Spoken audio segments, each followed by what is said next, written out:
Welcome to ETV prime. ఉద్యోగులు దగా పడ్డారు అనేటువంటిది మనం పదే పదే చెప్పుకున్నాము. అమరావతి జేఏసీ ఉద్యోగ సంఘాల జేఏసీ అమరావతి ఏదైతే ఉందో బొప్పరాజు వెంకటేశ్వర్లు గారి ఆధ్వర్యంలో ఆల్రెడీ వాళ్ళు ఉద్యమ కార్యాచరణ ప్రకటించారు, సన్నాహక సభలు పెట్టుకుంటున్నారు. ఇక సైరన్ మోగించడమే ఆలస్యం, యుద్ధ భేరి మోగడమే ఆలస్యం అన్నట్టుగా ఉంటే తాజాగా వెంకట్రామిరెడ్డి గారు, ఈయన కూడా ఉద్యోగుల సమాఖ్య అధ్యక్షుడు, పైగా జేఏసీ అమరావతి జేఏసీ సచివాలయ అమరావతి జేఏసీ మాజీ అధ్యక్షుడు అనమాట ఈయన వెంకట్రామిరెడ్డి.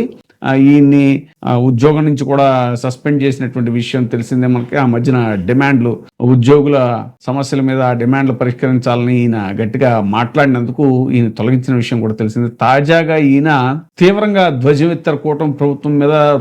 గుండు గీసేశారు, మాకు 2 ఏళ్లలో ఉద్యోగులకు మిగిలింది గుండు సున్నా అని సింబాలిక్ గా చెప్పడం కోసం ఆయన గుండు గీయించుకుని మరి తన నిరసనని వ్యక్తం చేసినటువంటి పరిస్థితి. ఉద్యోగులకు మిగిలింది ఈ 2 ఏళ్లలో గుండు సున్నా, 37,000 కోట్ల నష్టం అనేటువంటిది ఆయన చేస్తున్న ఆరోపణ. 5 డిఏలు, ఐఆర్, పిఆర్సి పెన్షన్ పై ఈ వివాదం, ఇదంతా కూడా ఈ డిమాండ్లన్నీ కూడా ప్రభుత్వ ఉద్యోగి ప్రతిరోజు కార్యాలయానికి వెళ్తాడు, ప్రభుత్వం ప్రకటించిన పథకాలను ప్రజల వద్దకు తీసుకెళ్తాడు, ఎన్నికలు నిర్వహిస్తాడు, వరదలు, తుఫాను, ప్రకృతి విపత్తులు వచ్చినప్పుడు కుటుంబాన్ని పక్కన పెట్టి విధుల్లో ఉంటాడు, పోలీస్ డిపార్ట్మెంట్ అయితే పండగ రోజున కూడా రోడ్డుపైనే ఉంటాడు, ఉపాధ్యాయుడు రేపటి తరాన్ని తీర్చిదిద్దుతాడు. అలాంటి ఉద్యోగి తనకు రావాల్సిన డిఏ కోసం, కొత్త పిఆర్సి కోసం, మధ్యంతర భృతి కోసం, సరెండర్ లీవ్ బిల్లుల కోసం, పెన్షన్ భద్రత కోసం రోడ్డెక్కాల్సి వస్తే అది కేవలం ఉద్యోగుల వ్యక్తిగత సమస్యనా, లేక రాష్ట్ర ఆర్థిక పరిస్థితిపై వినిపిస్తున్న ప్రమాద ఘంటిక? ఇప్పుడు ఆంధ్రప్రదేశ్లో ఇదే ప్రశ్న చర్చనీయాంశంగా మారింది. ప్రభుత్వ ఉద్యోగుల సమాఖ్యకు చెందిన నాయకులు గుండు గీయించుకుని వినూత్నంగా నిరసన తెలిపారు. ఈ నిరసనకు వారు పెట్టిన పేరేంటంటే చంద్రన్న బోడిగుండు పథకం.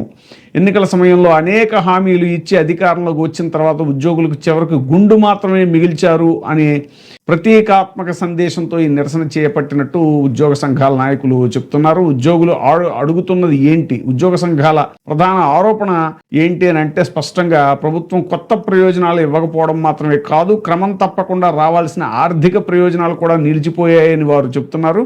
వారి డిమాండ్లలో ప్రధానమైనవి కొత్త పిఆర్సీ కమిషన్ ఏర్పాటు చేయడం, పిఆర్సీ అమలయ్యే వరకు మధ్యంతర భృతి, ఐఆర్ ప్రకటించడం, పెండింగ్ డిఏలను విడుదల చేయడం, డిఏ బకాయిలను చెల్లించడం, సరెండర్ లీవ్ బిల్లులను క్లియర్ చేయడం, జీపీఎఫ్, ఏపీజీఎల్ఐ మెడికల్ రీఎంబర్స్మెంట్, పెన్షనర్ల బిల్లులపై స్పష్టమైన షెడ్యూల్ ప్రకటించడం, సిపిఎస్, జిపిఎస్ పాత పెన్షన్ విధానంపై తుది నిర్ణయం తీసుకోవడం. జూలై 11న ప్రభుత్వం నిర్వహించిన చర్చల్లో ఉద్యోగ సంఘాలు మొత్తం 23 డిమాండ్లను సమర్పించాయి. పిఆర్సీ ఏర్పాటు, ఐఆర్ ప్రకటన, పెండింగ్ డిఏలు, బకాయిల చెల్లింపులు ప్రధాన అంశాలుగా ఉన్నాయని వెల్లడించింది. అయితే తొలి విడత చర్చలు స్పష్టమైన నిర్ణయం లేకుండానే ముగిశాయి. తదుపరి సమావేశాన్ని జూలై 21న నిర్వహిస్తామని ప్రభుత్వం తెలిపింది. 37,000 కోట్ల నష్టం అనే లెక్క ఇప్పుడు అత్యంత సంచలనాత్మకమైనటువంటి ఆరోపణగా ఉంది. కూటమి ప్రభుత్వం అధికారంలోకి వచ్చిన తర్వాత ఉద్యోగులు, ఉపాధ్యాయులు, పోలీసులు, పెన్షనర్లకి అందరికీ కలిపి సుమారు 37,000 కోట్లకు పైగా ఆర్థిక నష్టం జరిగింది అనేటువంటి ఉద్యోగ సంఘాల నాయకులు చెప్తున్నారు. ఒక్కో సాధారణ ఉద్యోగికి సగటున 5.15 లక్షలు, ఒక్కో హెడ్ కానిస్టేబుల్ కు 7 లక్షలు పైగా నష్టం జరిగింది అనేటువంటిది వాళ్ళు చూపిస్తున్న లెక్క. కానీ ఇక్కడ ఒక ముఖ్యమైన తేడా ప్రజలు అర్థం చేసుకోవాలి. 37,000 కోట్లు ప్రభుత్వమే అధికారికంగా అంగీకరించిన బకాయి అంటే కాదు, ఇది ఉద్యోగ సంఘాలు రూపొందించిన అంచనా. ఈ లెక్కల్లో 3 రకాల మొత్తాలు కలిసిపోయే అవకాశం ఉంది. మొదటిది ఏంటంటే ప్రభుత్వం ఎప్పటికే మంజూరు చేసినప్పటికీ ఇంకా పూర్తిగా చెల్లించిన బకాయిలు. రెండోది ఏంటంటే డిఏలు, సరెండర్ లీవ్ల వంటి ఉద్యోగ సంఘాలు తమకు నిబంధనల ప్రకారం రావాల్సినవిగా చెబుతున్న ప్రయోజనాలు. మూడోది ఇంకా ప్రభుత్వం ప్రకటించిన ఐఆర్, కొత్త పిఆర్సి ప్రయోజనాలని ఒక నిర్దిష్ట శాతంతో ఊహించి వేసిన లెక్క. ఉదాహరణకు 51,140 రూపాయల మూల వేతనం ఉన్న ఉద్యోగికి 5 డిఏల నష్టం, 24 నెలలకి 27% ఐఆర్, 2 సరెండర్ లీవ్ బిల్లుల్ని కలిపి వాళ్ళు 5.15 లక్షల నష్టం జరిగింది అనేటువంటిది ఉద్యోగ సంఘాలు చెప్తున్నాయి. కానీ ప్రభుత్వం ఐఆర్ని ఇంకా ప్రకటించనే లేదు. అది 27%, 15%, 20%, ఇంకే శాతం అనేటువంటి దాన్ని బట్టి ఆధారపడి ఉంటుంది. కాబట్టి ప్రకటించిన 27% ఐఆర్ని లెక్కల్లో చేర్చడం అనేటువంటిది ఉద్యోగ సంఘాల డిమాండ్కు సంబంధించిన అంచనా. దాన్ని ఇప్పటికే ప్రభుత్వం చెల్లించాల్సిన ఖరారైన బకాయిగా చూపిస్తున్నారు వాళ్ళు. అదే సమయంలో ఐఆర్ ప్రకటించకుండానే పిఆర్సీ నియామకాన్ని నిరవధికంగా వాయిదా వేస్తే ఉద్యోగుల వేతన సవరణ ఆలస్యం అవుతుంది అనేటువంటిది కూడా వాస్తవమే.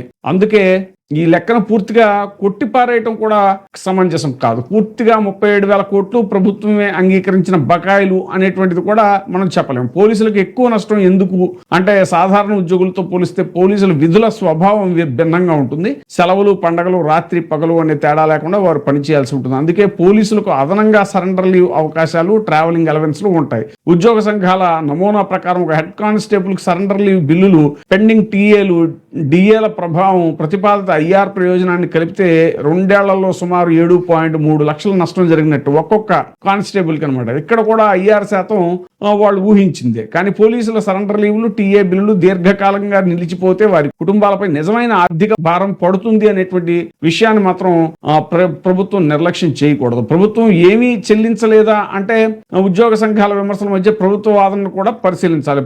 ఉద్యోగులు పదవీ విరమణ చేసిన సిబ్బందికి సంబంధించిన పెండింగ్ బకాయిల కోసం 7,358 కోట్లు విడుదలకు ముఖ్యమంత్రి ఆమోదం తెలిపినట్టు 2026 ఏప్రిల్లో ప్రభుత్వం వెల్లడించింది. అందులో 1,848 కోట్ల ప్రావిడెంట్ ఫండ్ బకాయిలు ఉద్యోగుల ఖాతాల్లో జమ చేసినట్టు, ఏపీజీఎల్ఐ కింద 76 కోట్లు చెల్లించినట్టు, గ్రాట్యుటీ కోసం 3,411 కోట్లు, రిటైర్డ్ ఉద్యోగుల లీవ్ ఎన్కాష్మెంట్ కోసం 1,800 కోట్లు, పోలీసుల అదనపు సరెండర్ లీవ్ల కోసం 223 కోట్ల బిల్లులను ప్రాసెస్ చేస్తున్నట్టుగా అధికారులు తెలిపారు. అంటే ప్రభుత్వం ₹1 కూడా చెల్లించలేదు అనేటువంటిది కూడా వాస్తవం కాదు అనేటువంటిది విశ్లేషకుల అభిప్రాయం. అదే సమయంలో 7,358 కోట్లకు ఆమోదం ఇవ్వడం, మొత్తం ఉద్యోగుల సమస్యలు పరిష్కారం అయిపోయాయి అనేటువంటిది కూడా ప్రభుత్వం చెప్పడం సరికాదు అనేటువంటిది. ప్రకటించిన మొత్తంలో ఎంత నిజంగా ఉద్యోగుల ఖాతాల్లోకి వెళ్ళింది, ఇంకా ఎంత ప్రాసెస్ లో ఉంది, ఇవి పాత బకాయిలా, కొత్తగా ఏర్పడిన బకాయిలు ఎంత, పెండింగ్ డిఏలు ఇందులో ఉన్నాయా, పిఆర్సీ ఐఆర్కి అవసరమైన మొత్తం ఎంత, ఈ వివరాలన్నింటినీ కూడా ప్రభుత్వం విడివిడిగా వెల్లడించాల్సి ఉంది. సిపిఎస్ ఉద్యోగులందరికీ పాత పెన్షన్ వచ్చిందా? ఈ వివాదం మధ్య ప్రభుత్వం 2026 జూలై 13న జీఓఎంఎస్ నంబర్ 53 జారీ చేసింది. ఈ జీవో ప్రకారం 2004 సెప్టెంబర్ 1వ తేదీకి ముందు నియామక నోటిఫికేషన్ లేదా ప్రకటన వెలువడి ఆ నోటిఫికేషన్ ఆధారంగా ఎంపికైనప్పటికీ పరిపాలనాపరమైన ఆలస్యాల కారణంగా 2004 సెప్టెంబర్ 1 తర్వాత ఉద్యోగంలో చేరిన వారికి మాత్రమే సిపిఎస్ నుంచి పాత పెన్షన్ విధానంలోకి మారేందుకు ఒకసారి అవకాశం కల్పించారు. అర్హులైన ఉద్యోగులు 3 నెలల్లో ఆప్షన్ ఇవ్వాలి. ఒకసారి ఓపీఎస్ని ఎంచుకుంటే ఆ నిర్ణయం తుది నిర్ణయంగా ఉంటుంది. ఆప్షన్ ఇవ్వని వారు సిపిఎస్లోనే కొనసాగుతారు. ఈ ఉత్తర్వులను భవిష్యత్తులో ఇతర వర్గాల డిమాండ్కు ఉదాహరణగా పరిగణించరాదు అని జీవోలో పేర్కొన్నారు. ఈ నిర్ణయంతో దాదాపు 11,000 మంది ఉద్యోగులకు ప్రయోజనం. ఇది ఓపీఎస్ 11,000 మంది ఉద్యోగులకు మాత్రమే దాన్ని ఇది చేశారు అనేటువంటిది, అప్లై చేశారు అని. 2004కి ముందు నోటిఫికేషన్ వచ్చి ప్రభుత్వ ఆలస్యం వల్ల తర్వాత విధుల్లో చేరిన 4 ఉద్యోగులకు పాత పెన్షన్ అవకాశం ఇవ్వడం న్యాయమైన నిర్ణయమే అని కొంతమంది అంగీకరించారు. కానీ ఇంకా ఎక్కువ మందికి రాలేదు అనేటువంటిది కూడా ఉంది. ఉద్యోగుల్లో ఆ అసంతృప్తి ఉంది. అయితే ఈ జీవోతో రాష్ట్రంలోని మొత్తం సిపిఎస్ ఉద్యోగుల సమస్య పరిష్కారం అయిందా అంటే దానికి ప్రభుత్వం నుంచి సమాధానం లేదు. అందుకే ఓపీఎస్ పునరుద్ధరణ అనేటువంటిది వాళ్ళ ప్రధాన డిమాండ్. కేంద్ర ప్రభుత్వం 2020-23 సంవత్సరాల్లో జారీ చేసిన విధానాన్ని రాష్ట్రంలోని అర్హులైన ఉద్యోగులకు విస్తరించిన నిర్ణయం. సో ఇలాగా ఈ సిపిఎస్ వాటి గురించి రకరకాల వీటన్నిటి దృష్ట్యా కూడా ఓపీఎస్ను అందరికీ పునరుద్ధరిస్తే ప్రభుత్వంపై భవిష్యత్తులో భారీ పెన్షన్ బాధ్యత ఏర్పడుతుంది అనేటువంటిది అది. ఇక డిఏలు, సరెండర్ లీవ్లు, పెన్షన్ బకాయిలు కేవలం ఉద్యోగుల వ్యక్తిగత ఖాతాల్లోకి వెళ్లే డబ్బు మాత్రమే కాదు, ఆ డబ్బు తిరిగి మార్కెట్లోకి వస్తుంది. ఇంటి రుణాల చెల్లింపులు, పిల్లల చదువులు, ఆసుపత్రి ఖర్చులు, ఇళ్ల నిర్మాణం, వస్తువుల కొనుగోళ్లు, చిన్న వ్యాపారాలు, సేవారంగం, ఇలాగ అనేక ఇదనమాట. చిన్న వ్యాపారాల ఆదాయం తగ్గిపోతుంది వీళ్ళు ఇవ్వకపోవడం వల్ల. బ్యాంకు రుణాల చెల్లింపులు భారం అవుతాయి. అందుకే ఉద్యోగుల బకాయిల సమస్యను కేవలం ఒక వర్గం డిమాండ్ గా చూడకూడదు. ఇది రాష్ట్ర ఆర్థిక వ్యవస్థలో నగదు ప్రవాహం, మనీ ఫ్లోటింగ్ కి సంబంధించిన ముడిపడిన అంశం. ప్రభుత్వం సో దీనికి సమాధానం చెప్పాల్సి ఉంది అనేటువంటిది. వైట్ పేపర్ విడుదల చేయాలి, శ్వేతపత్రం విడుదల చేయాలి అనే డిమాండ్ కూడా ఉంది.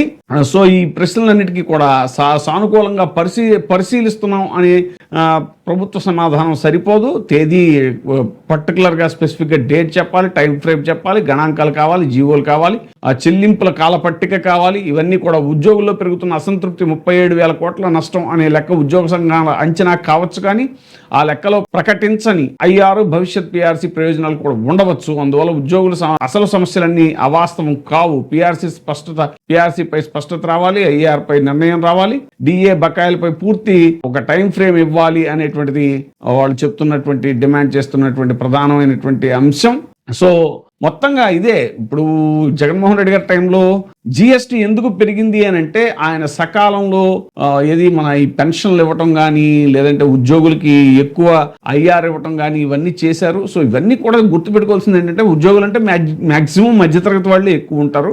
ఎగువ మధ్య తరగతి వాళ్ళు కొద్దో గొప్ప ఉండొచ్చు, ఒక 10% లోపే ఉంటారు అనుకుంటారు, వాళ్ళు 5% లోపే ఉంటారు అనుకుంటారు. మిగతా 95% కూడా మధ్యతరగతి వాళ్ళే ఎక్కువ ఉద్యోగస్తులుగా ఉంటారు. కాబట్టి వాళ్ళకి ఇచ్చే డబ్బు అంతా కూడా మళ్ళీ ఫ్లోట్ అవుతుంది, అది మార్కెట్లోకి వచ్చి ఫ్లోట్ అవుతుంది. వాళ్ళు కొనే రకరకాల వస్తువుల మీద కానీ ఇంకోటి కానీ ఆ విధంగా బ్యాంకు రుణాలు చెల్లిస్తారు టైంకి.